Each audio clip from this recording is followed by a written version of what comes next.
एक ट्वीट देख रहे हैं। दरअसल अभी सोशल मीडिया में ना कुछ इस तरीके के मीम बड़े वायरल हो रहे हैं जिसमें दिख रहा है कि डोनाल्ड ट्रंप कुछ खरीद रहे हैं। हालांकि ये लगता है जैसे एआई से जनरेटेड है। यहाँ कार्ट में दिखाया जा रहा है कि कनाडा है, ग्रीनलैंड है, पनामा कैनाल है। पनामा के राष्ट्रपति ने अब बड़ा जवाब दिया है डोनाल्ड ट्रंप को। जानेंगे क्या है मामला। पर पनामा कैनाल से संबंधित राष्ट्रपति जिमी कार्टर के निधन के बाद एक बार फिर से पनामा का चर्चा ज्यादा जोर शोर से आया है, जिस पर क्लिंटन ने भी अपना रिएक्शन दिखाया है। जानेंगे पनामा को लेकर चाइना की तरफ से किस तरीके से पनामा के राष्ट्रपति ने कहा है, तो वहीं दूसरी तरफ नेपाल ने क्यों कहा कि चाइना और भारत के बीच जो एग्रीमेंट हुआ है उस एग्रीमेंट में दोनों ने हमारे साथ ऐसा नहीं किया है। जानेंगे जियोपॉलिटिक्स में क्या कुछ चल रहा है। हमेशा की तरह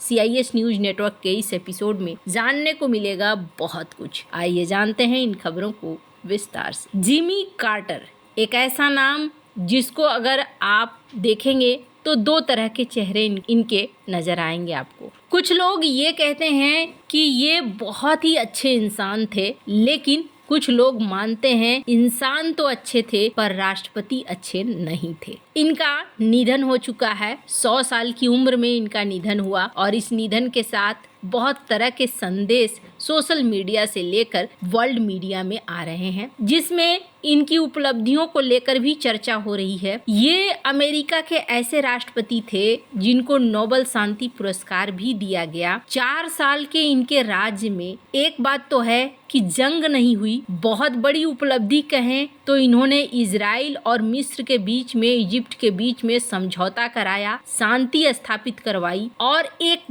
बड़ा फैसला था इनका पनामा कैनाल को पनामा को दे देना। हालांकि डोनाल्ड ट्रंप इस फैसले को कहते हैं कि ये एक ऐसा फैसला था जो अमेरिका विरोधी फैसला था, क्योंकि अमेरिका ने यहाँ बहुत मेहनत किया था, इस पनामा कैनाल के पीछे अपने लोगों को गंवाया था, तो ये इतना महत्वपूर्ण इलाका यूं ही नहीं देना चाहिए। हालांकि बिल क्लिंटन ने जो शोक संदेश दिया है, स्क्रीन पर आप देख सकते हैं, इस शोक संदेश में इस चीज का जिक्र किया है। बिल क्लिंटन ने कहा है कि मैं और मेरी पत्नी शोक संवेदना व्यक्त करते हैं इस मौके पर। फिर इन्होंने इस बात को लेकर, उनकी उपलब्धियों को लेकर सारी चीजें गिनाई कि किस तरीके से उन्होंने पनामा कैनाल को पनामा को लौटा दिया, इजिप्ट और इजराइल के बीच में शांति समझौता किया। इसके अलावे उन्होंने कई सारे मानवीय काम किए, लोगों की मदद के लिए, मानवता की मदद के लिए। अब पनामा कैनाल का जिक्र एक बार फिर से आया है। जिमी कार्टर के बारे में बात करें तो दुनिया सचमुच में इन्हें एक बहुत अच्छा इंसान जरूर मानती है। भले ही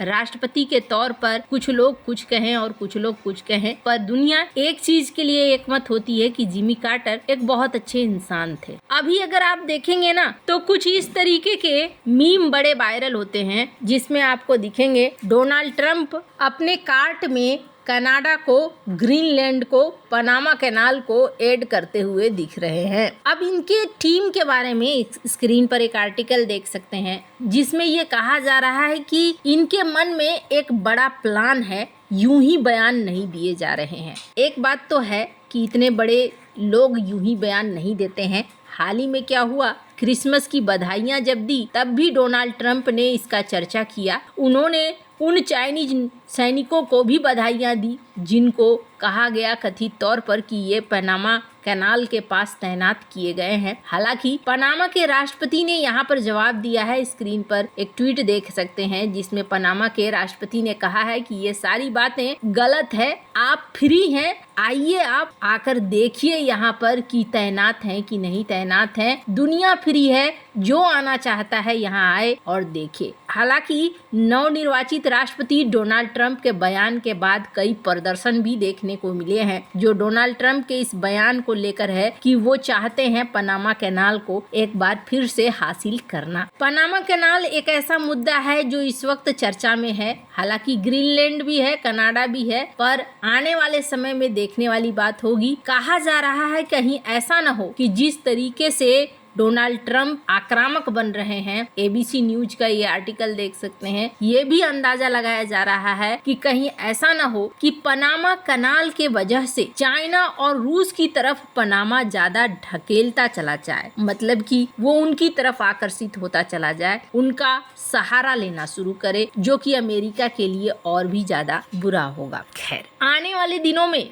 पनामा को लेकर कई सारी चीजें देखने को मिलेंगी, ये तो बिल्कुल तय माना जा रहा है। पर जहां एक तरफ ये सारा सीन चल रहा है अमेरिका के अंदर और दुनिया इंतजार कर रही है कि डोनाल्ड ट्रंप आते हैं तो कौन कौन सी नई चीजें देखने को मिलेंगी। 2025 का साल बहुत ही ज्यादा उथल पुथल भरा रहने वाला है। पर जहां एक तरफ ये सीन हो रहा है, वहीं दूसरी तरफ नेपाल की तरफ से भी एक बयान आया है। दरअसल भारत और नेपाल की बात करें तो नेपाल के PM KP ओली चाइना का भ्रमण करके आ चुके हैं। कहा जाता है कि नेपाल भारत में ओली को भेजने की कोशिश कर रहा है, पर किसी चीज को लेकर नेपाल और भारत के बीच में थोड़ी कड़वाहट जरूर देखने को मिल रही है। हो सकता है नेपाल का जो झुकाव है चाइना की तरफ, BRI को लेकर किया गया समझौता है, ये भारत की संप्रभुता के लिए भी एक बड़ा खतरा है। इस वजह से भी कुछ चीजें चल रही हो जो पर्दे के पीछे हो, जिसके बारे में बहुत ज्यादा पता ना हो। हालांकि दोनों देशों के बीच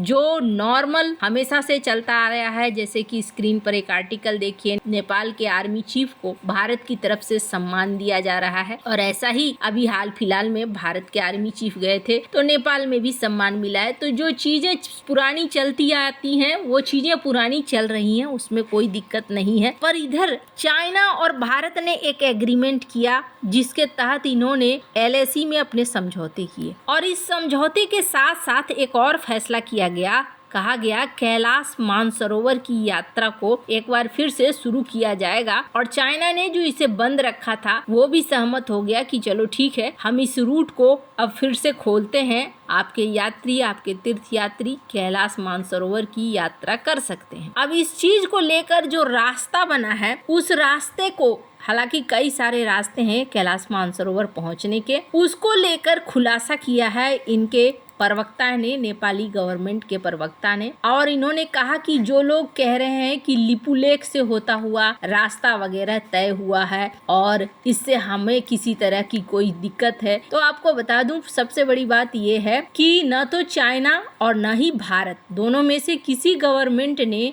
हमारी अखंडता, हमारी स्वतंत्रता को लेकर कुछ भी गलत नहीं किया है। जो कैलाश मानसरोवर की यात्रा का फैसला है, वो फैसला जिस ध्यान को रखते हुए किया गया है, हमारी स्वतंत्रता या अखंडता पर कोई असर न पड़े। लिपुलेख को लेकर ऐसा कोई भी फैसला भारत और चाइना ने नहीं किया है। हो सकता है नेपाल में इस चीज को पॉलिटिकल इशू बनाने की कोशिश की जा रही हो, पर नेपाल के प्रवक्ता ने आकर पहले ही साफ कर दिया चीज़ों को। वैसे आपको क्या लगता है, इन सब मामले में आपकी क्या राय है, कमेंट कर जरूर बताएं। जल्द मिलते हैं अगले वीडियो में नई खबर के साथ।